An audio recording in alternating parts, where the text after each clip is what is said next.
Well, good morning and welcome to the Financial Shepherd podcast. My name is Joshua Casey Garland, certified financial planning professional, owner of Shepherd Wealth Management. And we have a good one today, everybody. I want to introduce the guest, Rachel DesRouchers, the owner of the Incubator Kitchen Collective. She's also the owner of Grateful Grams, and she's her own little entity in and of herself as an LLC. So Rachel, welcome to the show. Thank you so much for having me. I'm pumped to be here. Yeah, I'm super excited. I know we got a lot to get to. What I want everybody to know, I know we've done a couple of these podcasts over the last several months. What I want you to get out of this show, so I believe it's my duty, honor, and responsibility to utilize the gifts that I've been blessed with to solve the nation's biggest problems. So 74% of Americans, according to a recent Capital One survey, say that the number one stress in their life is their personal financial situation. And for millennials, people around my age and younger, it's in the 80% range. And I just think that it's an opportunity for me because we only get one shot in life. And I want to spend all my time utilizing those gifts to help other people. And I hope that you're inspired from this show, motivated and empowered to take action. So we're going to cover some topics today that relate to some of that, but we're also going to talk a little bit about the Incubator Kitchen Collective and everything else going on with your world here, Rachel. So I'm excited about that. I'm pumped. Whoa, that number is so high. Yeah. Right? It is very high. Yeah. You'd be shocked, right? Because it's a prerequisite, right, to have money. We trade money for goods and services on this world. So I understand why it's stressful, but it's also an endless resource. There is no shortage of money, just as there's no shortage of success. Yes. You can have as much success as you want, and so can I. Agreed. And not to go off on this tangent, right, but some of our archaic systems that we have in place. So it's guys like you who are helping re-envision how we work even with the money that we do have, right? Because we have some very systems that keep people small.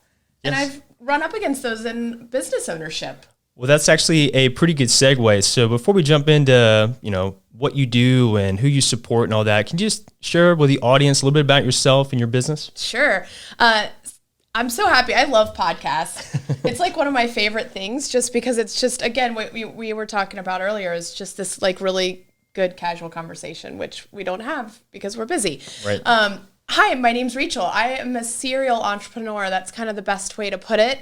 Lost my job 12, 13 years ago, background in marketing, retail, and had my daughter. So I have 3 kids. She's my only girl. And during that year of like being a stay-at-home mom, having her, I realized that a big part of my purpose is making the world a better place. Like I truly believe part of my mission in life is to spread the message of gratitude and build community. And so I was doing some holiday baking in 2009, and I made homemade graham crackers with a girlfriend, and I was like, whoa, these are amazing. I know how to put them in a bag because I came from grocery, so I knew that people bought food, right? And in April of 2010, with a 5.5-month-old and an 8-year-old, I launched Grateful Grams. So Grateful Grams is our first company that I started. We're a gratitude company that makes a cookie. We're not a cookie company that talks about gratitude. And we manufacture artisanal graham crackers. We have a few flavors. We're in retail. You can get us at Kroger's and Whole Foods here regionally. We ship them all across the country at gratefulgrams.com. And then in 2013, out of our need of growth with the bakery growing, but also during those 3 years, I was out at all the farmers markets. Yep. And so we were meeting all of these other makers in our region, and there wasn't a place for us to call home. And so I was actually in the process of looking for a facility for myself, but it was a very much Goldilocks situation where everything was too big, too small. Yeah. And so I looked at this large facility. It was the senior services of Meals on Wheels. And I had really no clue what I was doing. And I'm an entrepreneur, so I'll lowball anybody. And so that's what I did. And he was like, oh, I'm not sure. Like, let's sit and think about this. So we actually moved into a 1,000-square-foot kitchen. It was our own space. We invited some friends to work off shift. And then by September of that year of 2013, Casey, I saw it. Like, I was like, wait a second, we can help people. We are ready for that big kitchen. And so I called him back and I said, hey, is your kitchen still empty? And he goes, yeah. And I said, well, great. Now you need me, right? Because like, he did. It was still empty 6 months later. So now he's like, well, shoot, she's willing to pay me. Ken Reckton, interim director, he works for the city of Newport. He's been a huge supporter of mine since 2013. We wouldn't have started without him. So Incubator Kitchen Collective, then in 2016, we moved to a 10,000 square foot space. It is a nonprofit shared use commercial kitchen space for food entrepreneurs. So the mission there is healthy people build healthy businesses. And what do these food startups, these micro entrepreneurs who are literally taking grandma's pumpkin pie recipe and they want to bring it to market, right? And so we've supported over 160 food startups here regionally. Wow. It's incredible when you start right the volume of that right now, right? We actually have 45 companies who rent from us monthly right now. And it's just a really incredible ecosystem. Yes, it is. And I have some questions about that.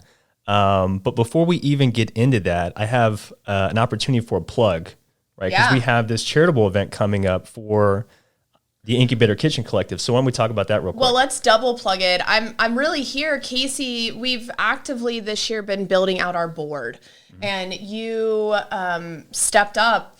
Your friend Megan invited you, and you came to a meeting, and you were like, "Whoa, this is something I want to be part of." So, big gratitude for you, and I'm really excited because it's helping that mission, right? Like all of a sudden, people are like, "Wait, let's be part of this and grow this community." So, thank you, and yes, we're having our very first fundraiser. So on December 5th, we are having a Taste of Gratitude. It is a 4 to 7 event, ticketed event, fundraiser, dinner by the bite. We will have over 20 stations set up, all local makers. Majority of them will be members or past members that we've worked with at the incubator. Yep. We're hosting it at Oakley Kitchen. They've been a great partner to work with. We've got incredible sponsors stepping up already. You being one of them, Kroger, New Riff, Cincinnati Wood Collaborative. We've got some friends and family buying larger tickets. So I want you all to come. Please come. You can go to the Incubator Kitchen Collective, all of our social media. It's pretty easy to find the link. I'm sure you can stick it in the show notes here so people can find it. But we would love to see you, and I would love for you to come out and meet these people who are literally making incredible food in your backyard. Yeah. How much are those tickets, by the way? Because we got to start selling some of those tickets. Yep. They're $75 a person or $125 a couple. Yep. And what do they get with that?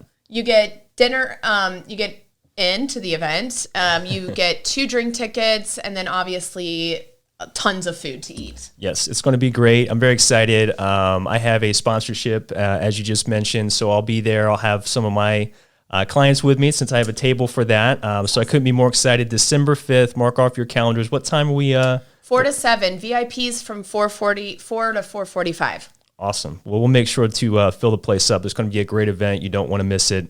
But getting back to the Incubator Kitchen Collective, you had your own success with Grateful Grams. You talked about that. You can get it virtually everywhere. They're great. If you have small kids specifically, like I eat them myself, just watching TV at night with my wife. But like I have a 3-year-old daughter. She eats those nonstop. I got to take the bag away from her. Awesome. So thank you. If you have those young kids out there, or if you just have a sweet tooth like myself, definitely check out the Grateful Grams brand. But you are the owner of this Incubator Kitchen Collective, which I think is an amazing business. As you mentioned, you have over 40, 45, individual entrepreneurs in the food industry that are trying to grow. Yeah. Super cool. So for that vision, as cool as that is, what are some of the long-term obstacles that these new entrepreneurs are trying to overcome to get to their vision of success? Well, I think that's such a great question. And I come back and nestle into that healthy people build healthy businesses. And what I think I've really gathered over the last 8 years of supporting other entrepreneurs is that getting business help is actually pretty easy. We've got really great resources. The small business development centers are phenomenal for our guys. They help them do P&Ls and set up QuickBooks and some of that really heavy businessy stuff.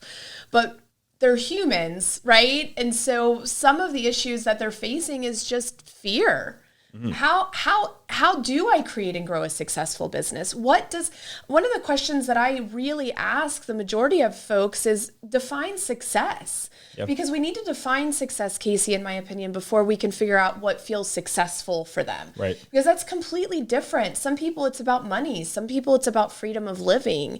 And so the obstacles really are, a lot of them, I would say the majority are self-imposed, are typical, right? Right? But then also I think when you step back and you really look at the food landscape, funding is an issue.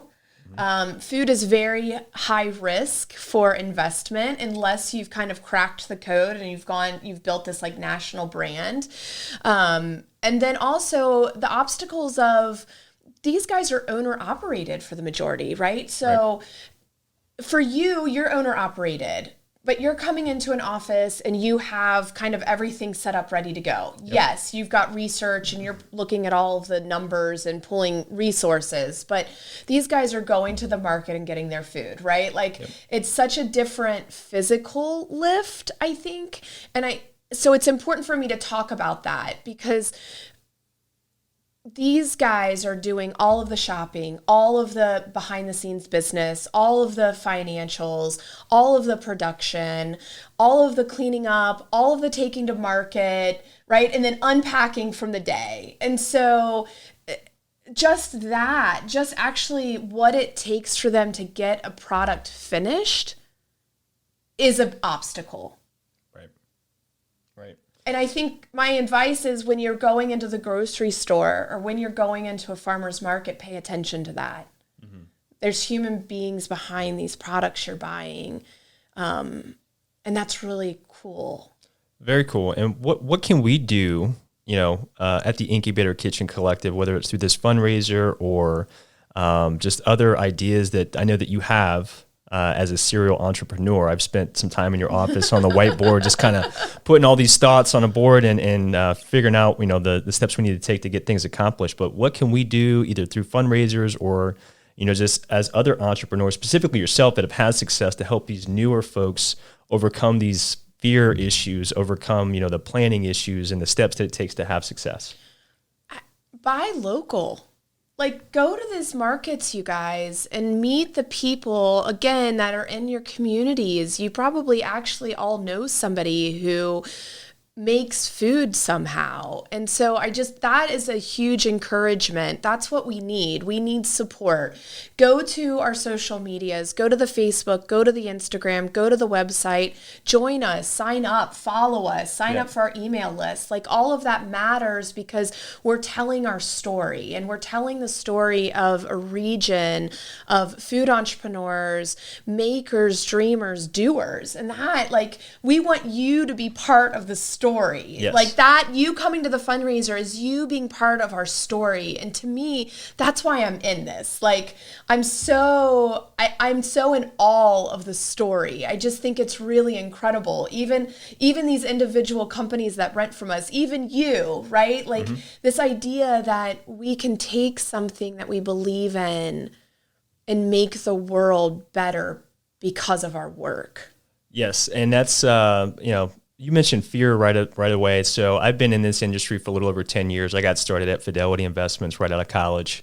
And for all those folks that I worked with at Fidelity, love you guys. But part of what I spent a small amount of my time doing at my little cubicle in front of my computer screen was trying to figure out how I could start the company that I now have, Shepherd Wealth Management. Like, how can I go off on my own? What does it take to start a registered investment advisory firm? Yeah. And I had all of these fears for over 10 years saying, either you're too young or you don't have enough capital or, you won't be able to raise revenue fast enough. Like, all of those things were obstacles I had in my own mind that were self-imposed. Yeah.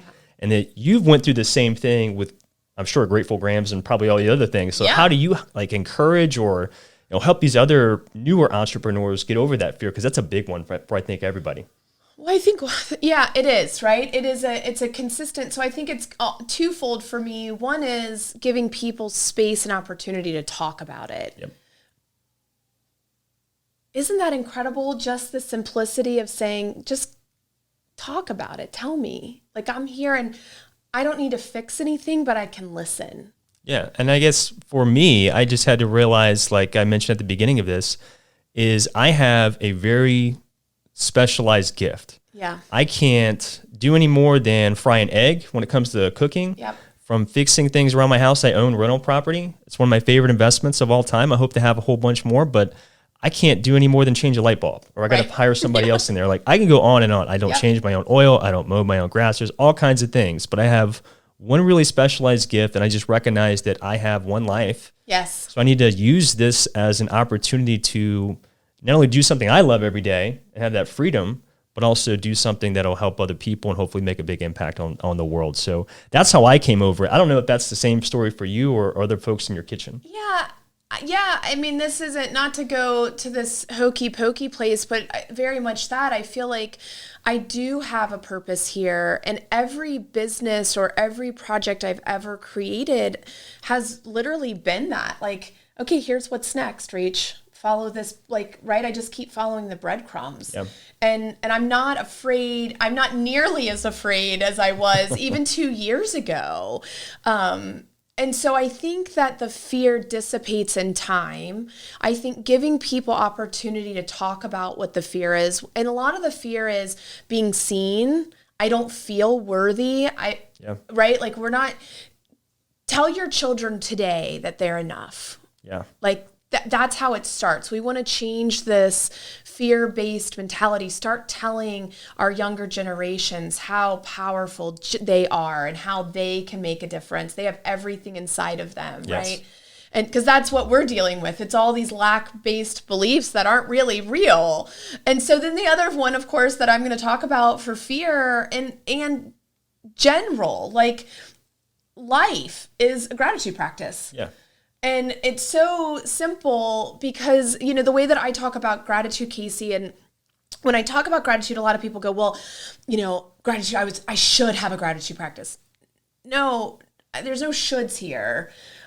Gratitude is whole. And so when I say that, it's one of the only tools out there that you can have the fear and the joy. You can have the suffering and the love. You can have the sadness and the happiness.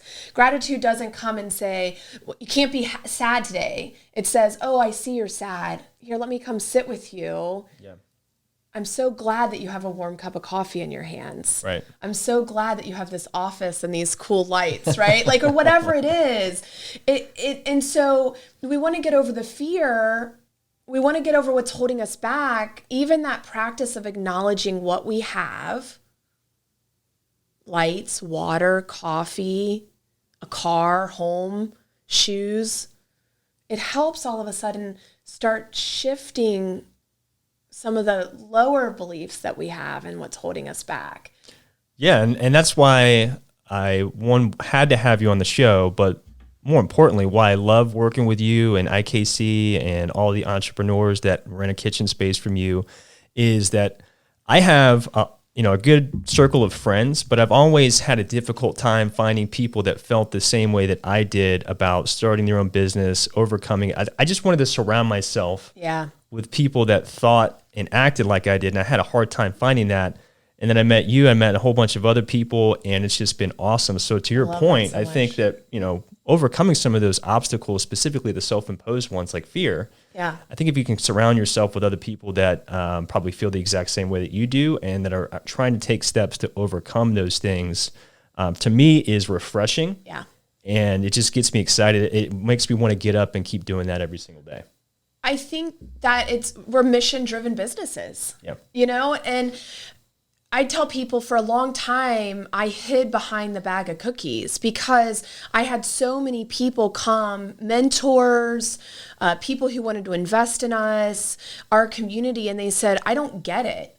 Like, I don't get the gratitude. Why? I just like, it doesn't make sense. How do you make money off of it? Mm-hmm. But I said, just wait. Right? Like, it's okay that you don't understand because I understand. Right. And so all of a sudden we're surrounding ourselves with people who go, I know that's the way, even you leaving Fidelity, I know that's the way that it's been done, but in my alignment, I want to do it just this way. And it's not a 180-degree turn. It's 10% to the right? I mean, but it's something that we believe in, that it's our core. And so we're infiltrating that messaging into the work. Yes. I could 100% agree. It is mission driven. What we talk about here at Shepherd Wealth Management all the time, we've kind of built my company around these three pillars. I built my life around these three pillars, is that we are here to perform. How do we perform? We got to figure out what it is that we're really great at, what separates us from everybody else in that thing that we are great at. So we're going to do the work every single day to perform at a very high level and hold ourselves to a very high standard. In addition to doing all that work, and for me here at Shepherd Wealth Management, it is helping people live out their vision of financial success, both short, intermediate, and long term. And as we make that happen, we take 10% of quarterly gross revenue and invest that in local charitable organizations. Most recently was the Alzheimer's Association. I have an announcement that I'll make here at the end of this podcast. The last and most importantly, we're passionate about both of those two things. So if we can keep that in mind every single day, like I do, I think that kind of helps. The fear is still there. It's still knocking on the back of my mind every single day. Yeah. But that's how I get over it. And hopefully that's... Show up. Yes. Terrified, and you show up anyway, right? I remind people every day, because they're like, how do you do it? And I'm like, I have to show up. I'm here today. Yeah, you're all in. I'm in all of aliveness, right? We can pull it back to even that. How do you not? You're here on this planet right now. Whoa, that should just be enough motivation, right? For sure. And then I think, right, you and I both do work we love so much. So that is it work? No, I mean, this is fun. Right, exactly, right? Yeah, I mean, I know that we talked about, your business and some of the people and the entrepreneurs that you're supporting, but I want to transition just a little bit. This is a finance show, by the way. Yeah. So I just want to talk a little bit about that. So for you, I know you got 100 things going on. You really have 3 businesses. I do have 3 businesses, yeah. So you got kids, you're a wife, you got meetings that you got to be at, you're raising money all over the place. Do you actually get any time for yourself to think about, your long-term vision of financial success? Do you watch any of the things like CNBC or reading these articles? What is it that you do to make sure that you're laying a good financial foundation for your future? I'm going to come see you. No, it's true. That's a good answer. It's totally true. And it's part of it has been the scrappy entrepreneurship. I started Grateful Grams with $1,000. Wow. I didn't know that. That was it. It was a tax return. Wow. I took $1,000 from our tax return. That's amazing. And I said, Jim, I'm going to start this company. And he was like, I called him at work and I was like, I'm going to start a company. I'm going to take money from our return this year and I am going to make cookies and talk about gratitude and I can bring the baby with me. And he was like, sure, babe, let me know if you need anything. Really? He just said, okay. Yeah. That's awesome. He was just like, cool, let me know. Literally, okay, babe, if you need anything, let me know. And I was like, okay. And so, it's not that I say that I don't know and I don't care. And it's because it's not my lane of expertise. Mm-hmm. But I also somehow managed to keep a business going for 11 and a half years. I've managed to start a nonprofit and help 160 people from nothing. I started the Incubator Kitchen with $0. I probably had $100 or something where I was like, okay, can I pay a friend to create a logo so that we actually looked legit? I mean, I've done all of this with nothing.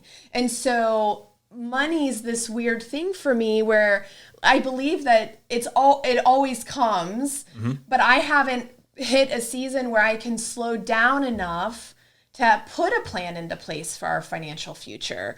And honestly, I'm really excited that I finally feel like I'm at a point where I can start having that conversation about what are we actually doing. My girlfriend sent me an app, Elvest. It's a women's founded investment. It's run by women and they only invest in women companies. It's the only thing I do right now, Casey. I have $20 a paycheck. I mean, it's such a minimal amount, but I thought, you know what? $20 is better than nothing. It is. It is. I got to start somewhere. I don't have to start. I'm not there yet, right? I mean, we're still in that scrappy entrepreneur phase, but we're working out of it. And I think that's one of the things with entrepreneurship. your bills and services are so different. You know, at the end of the day, I'm trying to sell a bag of cookies for $3.40 wholesale. Mm-hmm.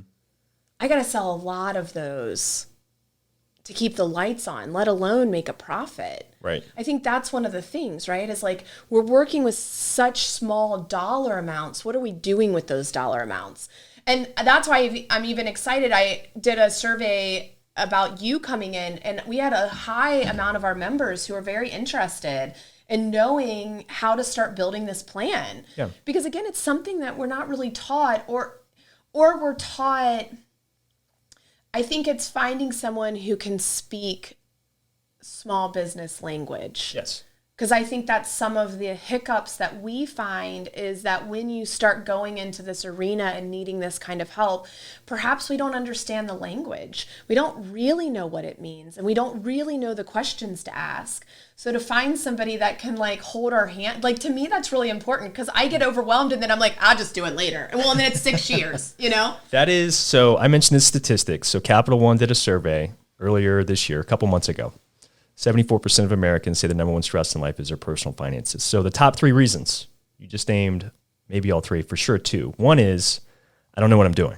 Yep. So if I don't know what I'm doing, I get fearful of that and I just kind of push it off and then nothing ever happens. Yeah. The other one is, I don't feel like I have enough money. That's not true. Give me a call, 513-630-2664. I guarantee you I can help you find some money to save for your benefit financially long-term. Yeah. And the last one is, the market's risky. Right? How do I make sure that I can achieve the results I'm looking for without sacrificing my sanity, number one, because I'm not, emotionally comfortable with seeing the market fluctuate.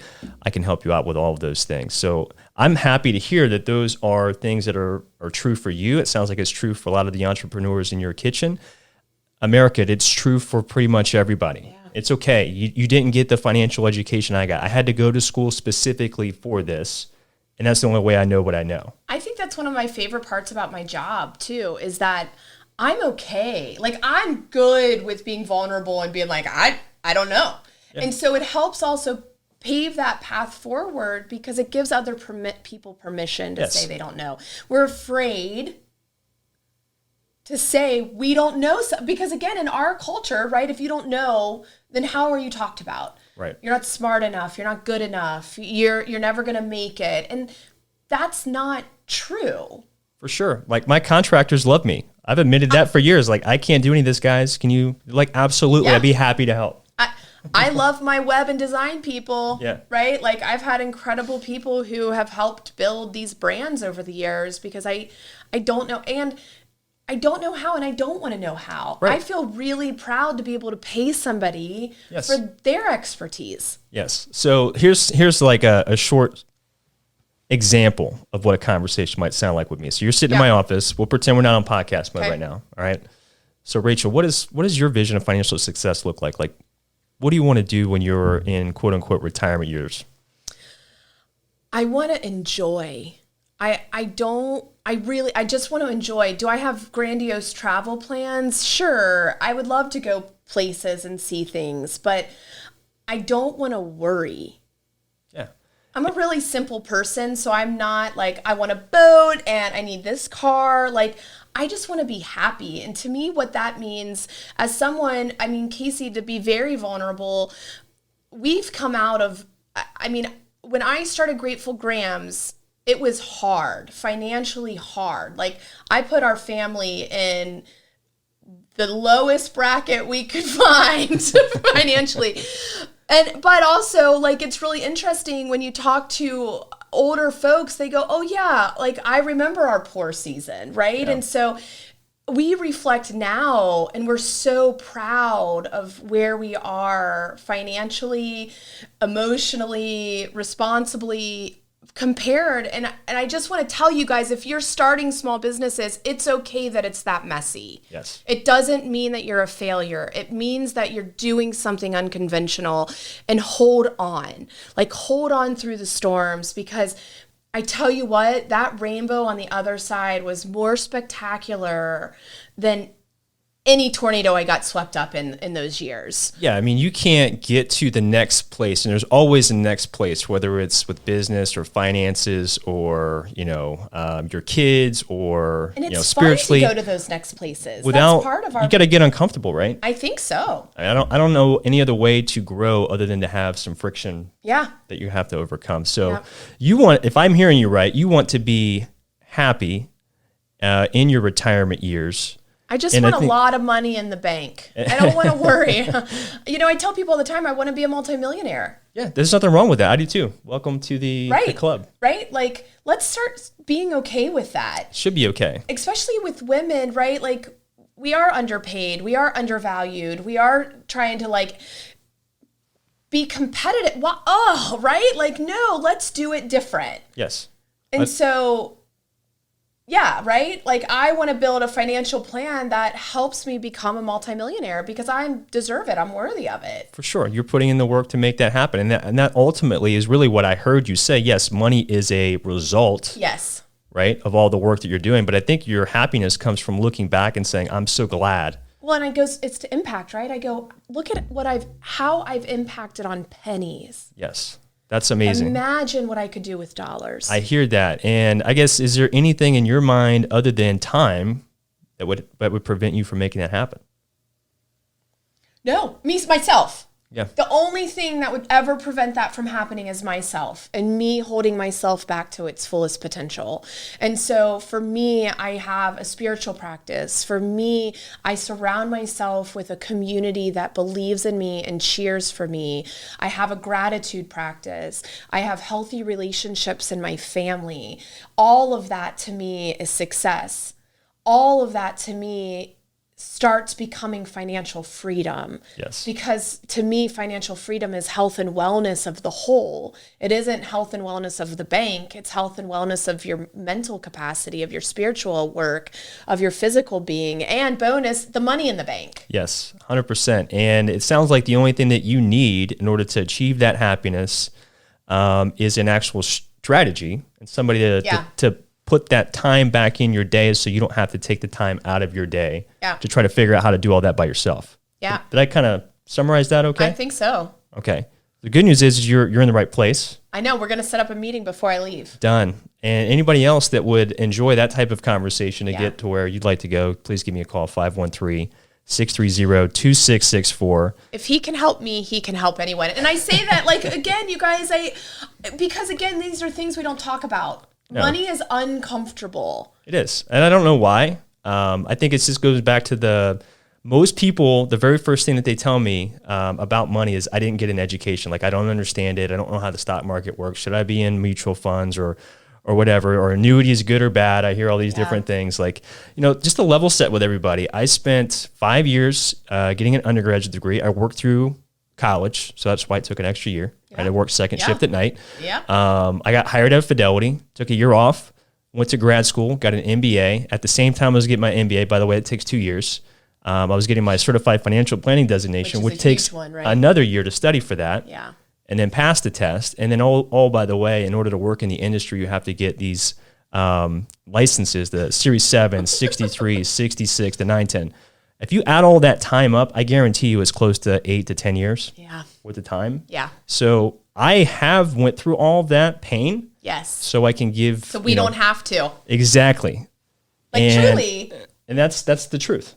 Yeah. So I don't have any problem talking about money. And it's interesting because it's the same exact thing with me running the incubator. I've went through all of that. I've went through the pain points. And so if I can help one person have one less barrier by me sharing my expertise with them, so when I'm living in purpose. Yes, 100% agree. It's that simple. Yeah, this getting me fired up. I know that we're 35 minutes in. I feel like I've only been talking for like 5 minutes, but I could do this all day long. We've our conversations have been really, really great, and I think it's because it's fun when we meet people who are aligned in other arenas, in other energetic ways, and our work is so separate. And I think in entrepreneurship, we feed off of that energy where we're we can learn something together and we can help each other, right? And so I think that's one of the coolest things about entrepreneurship is that you don't get hung out to dry. No. You have incredible people right next to you who are working just as hard. And so you constantly have cheerleaders. You constantly have people around you. That's what I love about the kitchen. You walk in and you're not isolated. Not at all. Not in that place. Not in that place. There's people running around everywhere doing stuff. It's really cool to watch. Yeah, it is. I really love the days where I can be still enough and marvel in the wonder of, there'll be days where 14 plus companies are working in unison in that space, sharing ovens, sharing sinks, sharing bathrooms, right? And everybody just is like, hey, how are you? Yeah. I probably have rose-colored glasses. The people in the kitchen are like, and my spoon is missing, and Bob didn't mop the floor. And that is so like, right? Yeah, that's real life. Yeah. Welcome. Well, I mean, are there any other projects that you want to talk about that you're maybe working on right now outside of? Yeah, I think it's important. So this year, one of the best things that I did for myself was I kind of, like you had said, I created the DesRouchers LLC. And I say that because people often go, well, how do I don't make food. How do I hang out or work with you? Like, I want to have conversation. I want to learn. You've got my expertise is in humans. It's not in food. It's not in Love that. marketing. It's like, I tell people if I'm good at anything, it's a hug. Yeah, right? you are really good at. I am lacking, and my wife would be the first person to tell you that. I love a hug, know, and so I'm like, if I can just be good at hugs, it's all a bonus. So I created the Head to Heart Mentorship this year, Casey, and it's a 4-week one-on-one program with me where no matter what you're doing, I've worked with executive coaches and therapists. I've worked with small businesses. I've worked with corporate workers, but Head to Heart is a 4-week program about what's holding you back, about you having the tools to reach your fullest potential. And in my opinion, it's the best body of work I've ever built. And I've built a lot of really cool bodies of work. I would agree. And I do some consulting. So I'm working on a really incredible project with the city of Fairborn right now called Spark. I actually went to them talking about being terrified and doing it anyway. I'm consulting and helping them open an incubator. It's open. We've got companies in there. And I kind of said, let's take this momentum and let's revitalize your downtown. And he was like, okay. And people were like, have you done? No, I've never... I make brown squared cookies, you guys. Let's remember, I started making a 2x4 brown cookie.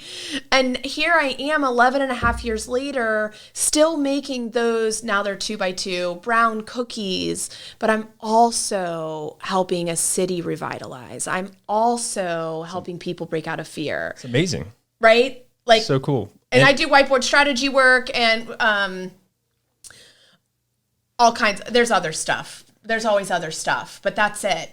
Yeah, and I think that's amazing because me as a business owner, and I think for a lot of people out there right now, whether you're starting college, coming out of college, or you've been in the workforce for 30, 40 years, I think everybody at one point said, you know what, I would love to do X for myself, right? As a business owner, not only to prosper financially, but also to, just do something I love as opposed to doing something that I enjoy doing, but I'm also, working for the man, so to speak. Yeah. And there's nothing wrong. I tell people all the time, what matters is your happiness. It doesn't matter if you're the janitor or the CEO or if you're an entrepreneur or you're the bagger at the grocery store. What matters is, are you happy? Yeah. And I was just looking for kind of what you're doing right now is you're kind of you're laying out a roadmap for somebody that really wants to make grandma's chili because grandma's chili is amazing. Yeah. And people here in Cincinnati, Northern Kentucky obviously love chili. Love chili. Right? How do I do that? I don't know anything about finance. I don't know anything about marketing. I don't know anything about a website. I don't know anything about anything, but you're kind of giving them a roadmap, some guide rails. You're surrounding them with people that have been there and overcome some of those barriers. And that is really what is attractive to me about working with you. That's awesome. And the Incubator Kitchen Collective, which brings me to an announcement. You already actually know this, but you didn't know that you were going to get this today. So Shepherd Wealth Management, we do quarterly donations. I know that we just did one for the Alzheimer's Association, but we're pulling this forward a little bit. Obviously, the quarter doesn't end until December 31st. Yeah. I understand that. But Shepherd Wealth Management has been blessed, and we're growing about 47 accounts. That's awesome. About $26 million under management. We just started here in June. I'm very excited to be a part of what you're doing. So I want to go ahead and give you this check today for $2,500 as a sponsor for this event that's happening on December 5th. I'm a crier, so I'm just going to sit here and receive it. And and can you maybe just share with some of the folks that might be sponsors or just people that want to buy some tickets, buy your tickets. It's going to be great food, a lot of fun, I think music. There'll be some drinks as well. But what is this investment going to be used for? I mean, I know it could be used over many different things over a long period of time, but what do you expect to kind of help your business and those entrepreneurs, with this money? So, it's interesting when you get grants and you're a nonprofit, they don't like it that it goes to helping, it goes to the bottom line, right? They don't want to pay for employees. So part of this is that we need help. In order for us to grow, I need a team that helps me grow. And so some of this money will be earmarked. We've hired 2 people. And so some of this money will ensure that they still have jobs, right? As we're growing. And not only that they have jobs, but I can give them more hours. Part of this money is going just to the overall. We just had to put a $24,000 air conditioning in, right?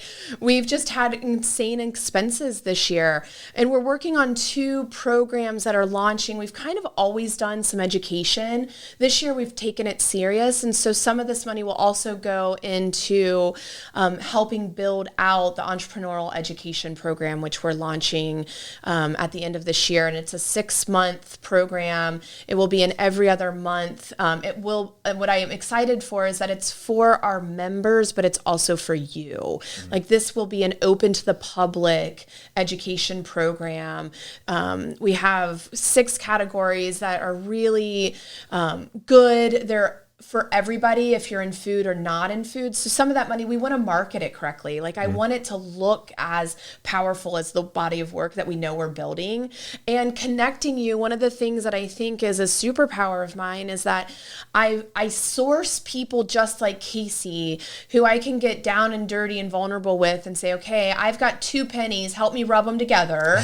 No, right? And so we've collected people who are willing to support, and it doesn't mean that they're working for free. No, we are all paying, but I'm also willing to be like, can you give our guys a discount? Can you help them? Let me tell you, they don't have this. If you're do branding and it starts at 10,000, that's not our people. Right. So I'm trying. So some of that work, right? I don't know. So I think that's part of this education is you're going to be taught by other business owners, small business owners like yourself, Casey, right? Who are going to come in and really help these people set up for success. So that's a lot of buckets. And, so obviously we need to raise a lot of money. So we need you to buy tickets. We need you to sponsor us. We need you to come out. And really it's going to be fun. So we need fun right now. Yeah. It's a good date night too. It is a great date night. I'm looking forward to it. And am I making this out to the Incubator Kitchen Collective? You are. Okay. So I'm going to do that right now. You're amazing. Is there anything else, Rachel, that you want to have a plug for or something that's on your mind that you just want to share with everybody? If you want to find out more about what I do, I'm going to take a selfie of him writing this check because duh. And you can go to RachelDesRouchers.com, RachelDesRouchers.com. That links back to the Incubator Kitchen. It links back to Grateful Grams. You can find us on Facebook, Instagram. And there's the check. That's so great. There's the check. That's so it's incredible. done. Thank you. No, you're welcome. It's that easy. Thank you for allowing me to be a part of what you're doing. I very much am honored, really, to be a part of all that. So thank you very much. Please buy your tickets. Check it out. The Incubator Kitchen Collective, December 5th. Mark it on your calendar. If you got something out of this, hopefully you've been inspired, you've been motivated, you've been encouraged to surround yourself and take some action. I'd love to be a part of your story and journey as well. Give me a call, 513-630-2664. Certainly check out my website, shepherdwm.com. There's links at the top of it. You'll find about me, myself, Joshua Casey Garland. You'll also see links for Spotify, where we have the audio of all these podcasts. You'll also have a link for YouTube, for my YouTube channel. The video will be posted there probably about a week from today after we get some editing done with that. My email address, jcgarland@shepherdwm.com. And of course, don't forget to like us, follow us on Facebook, Instagram, and Twitter. Rachel, this has been a blast. Ditto. Look forward to doing this again. I hope you all have a great rest of your day. Thanks so much.